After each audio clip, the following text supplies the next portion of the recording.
Hello friends, welcome to the origin X institute. और आज की क्लास आपकी है सेंट्रिक एंड एसेंट्रिक फुटिंग के ऊपर। आप देख सकते हैं how to provide centric and eccentric footing in our structure. अपने स्ट्रक्चर में सेंट्रिक और एसेंट्रिक फुटिंग हमको कैसे प्रोवाइड करना है, क्यों प्रोवाइड करना चाहिए, इसके बारे में आज की क्लास आपकी होगी। तो आप देख सकते हैं कि एक हमारे पास एक प्लॉट है जो बिफोर फुटिंग, फुटिंग के डलने के पहले हमारे पास एक प्लॉट है, नॉर्मल प्लॉट है। और इस प्लॉट को हम देख सकते हैं आफ्टर फुटिंग। ये फुटिंग हमारी डल चुकी है, तो आफ्टर फुटिंग ये प्लॉट ऐसे हो गया। तो अपने प्लॉट में आपको फुटिंग कैसे डालना है, फुटिंग जो आपका सबसे नीचे वाला स्ट्रक्चर होता है जो टोटल पूरे लोड को सॉइल में ट्रांसफर करता है, उसके बारे में आज हम जानने वाले हैं। तो इसके बाद हम देखते हैं कि एक आप देख सकते हैं कि एक प्लान है हमारा 25 फीट बाई 50 फीट का एक प्लान है। और इस प्लान में आप कॉलम देख सकते हैं, ये कॉलम आपके दिए हुए हैं, ये सारे कॉलम है। और यहाँ पर कुछ कॉलम आपके सेंटर पे दिए गए हैं। तो आप देख सकते हैं जो सेंटर पे आपके कॉलम थे उसकी फुटिंग तो आपने कैसी बनाई है, ऐसी फुटिंग बनाई है कि वो पूरे चारों तरफ फैली हुई है। बट जो आपके कॉर्नर में कॉलम है और साइड में कॉलम है, उनकी फुटिंग आप देख सकते हैं वहां पे कॉलम आपका सेंटर पे नहीं है, कॉलम आपका आउट जा रहा है। मतलब फुटिंग के एक यहाँ पे आप देख सकते हैं कॉर्नर पे जा रहा है, यहाँ पे एक साइड में जा रहा है। तो क्या ये सेफ है, ये सही है, इसी के बारे में हम जानने वाले हैं। तो नेक्स्ट हम देखते हैं इसके बाद में आपको सबसे पहले देखना है सेंट्रिक फुटिंग। सेंट्रिक फुटिंग क्या कहलाती है, मतलब ऐसी फुटिंग जिसके फुटिंग के सेंटर पे ही आपका कॉलम आ रहा है। मतलब आप देख सकते हैं when the centre of gravity of footing and column are coincide. जब कॉलम और फुटिंग दोनों का सेंटर कोइंसाइड करता है, मतलब फुटिंग के सेंटर पे ही कॉलम का सेंटर आ रहा है, तो उसको हम एसेंट्रिक फुटिंग कहेंगे। आप देख सकते हैं ये पूरी फुटिंग है और फुटिंग के सेंटर पे ही हमारा कॉलम है, तो हम की सेंट्रिक फुटिंग कहलाती है। सेंट्रिक फुटिंग हम कहां पे प्रोवाइड कराते हैं, जो हमारा बीच वाला एरिया होता है, हमारे प्लॉट के बीच में कॉलम आ रहा है, तो हम सेंट्रिक फुटिंग प्रोवाइड करा सकते हैं ताकि वो पूरे में फैल सके। इसके बाद हम देखते हैं एसेंट्रिक फुटिंग।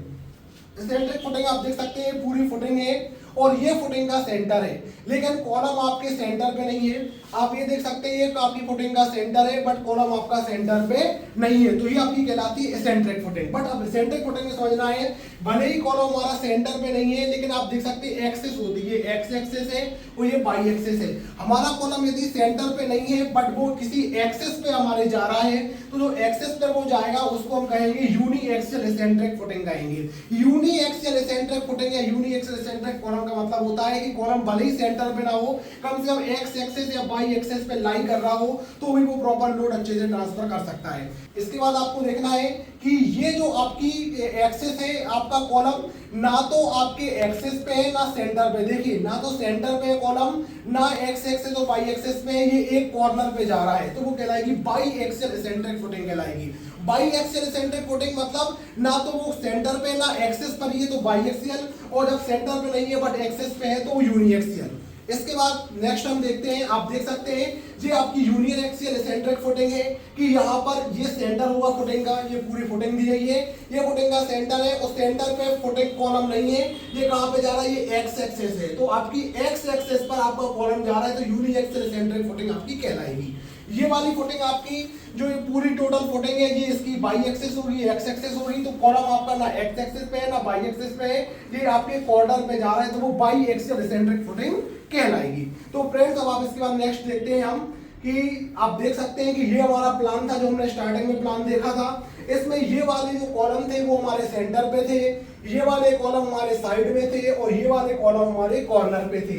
तो जब आप देख सकते हैं जो सेंटर पे आपका कॉलम था, तो हम सेंट्रिक फुटिंग दे सकते हैं ताकि फुटिंग आपकी चारों ओर फैली रहेगी।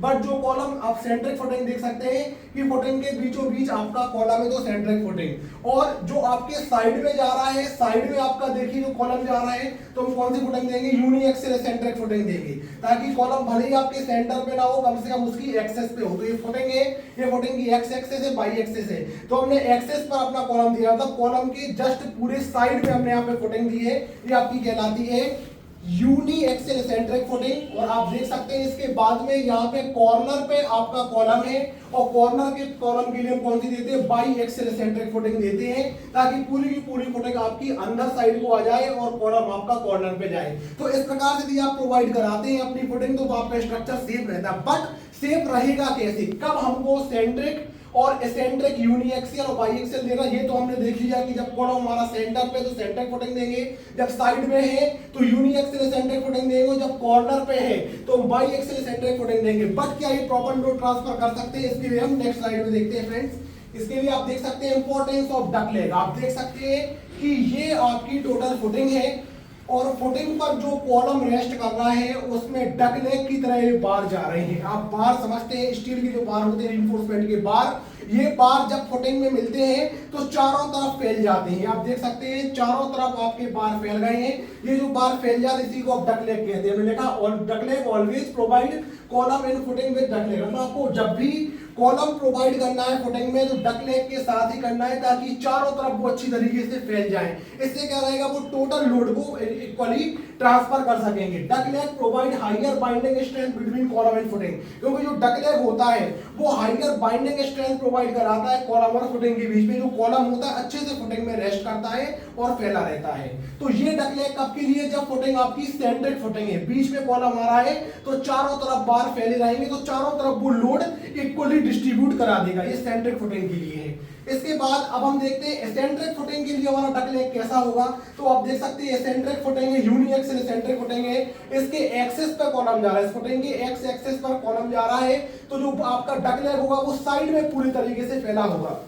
मतलब ये पूरे लोड को साइड में ट्रांसफर करा रहा है। जब ये लोड को पूरे साइड में ट्रांसफर करा रहा है तो प्रॉपर आपका कॉलम का लोड फुटिंग में ट्रांसफर हो रहा है। और जो सेंट्रिक वाला था वो चारों ओर आपका ट्रांसफर करा रहा था। अब आप देख सकते हैं by axial eccentric footing. By axial eccentric footing में ये आपकी फुटिंग है और फुटिंग का ये एक्सेस है और कॉलम आपका एक्सेस पे भी नहीं जा रहा है, कॉर्नर पे जा रहा है। तो इसके डक लेग कैसे? इस साइड को फुटिंग में डाले हुए हैं, मतलब कॉलम का पूरा पूरा लोड फुटिंग में ट्रांसफर हो रहा है। तो फ्रेंड्स आपने देखा कि सेंट्रिक फुटिंग में टोटल लोड आपका चारों तरफ ट्रांसफर हुआ था। यूनिएक्सियल एसेंट्रिक फुटिंग में पूरा साइड में ट्रांसफर किया और बाईएक्सियल एसेंट्रिक फुटिंग में पूरे कॉर्नर से पूरा लोड आपने ट्रांसफर करा है डक लेग की हेल्प से। सबसे इंपॉर्टेंट है आपका डक लेग।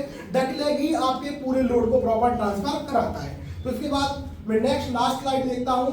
इस स्लाइड में आप देख सकते हैं हमने दूसरा एक प्लान लिया। इस प्लान में यहाँ पे सेंटर पे कॉलम दिए गए हैं तो सेंटर पे जो कॉलम है वहां पे हमने सेंट्रिक फुटिंग प्रोवाइड कराई। जो आपके साइड में कॉलम है, साइड में कॉलम है, साइड में कॉलम के लिए आपने यूनिएक्सियल एसेंट्रिक फुटिंग प्रोवाइड कराई है।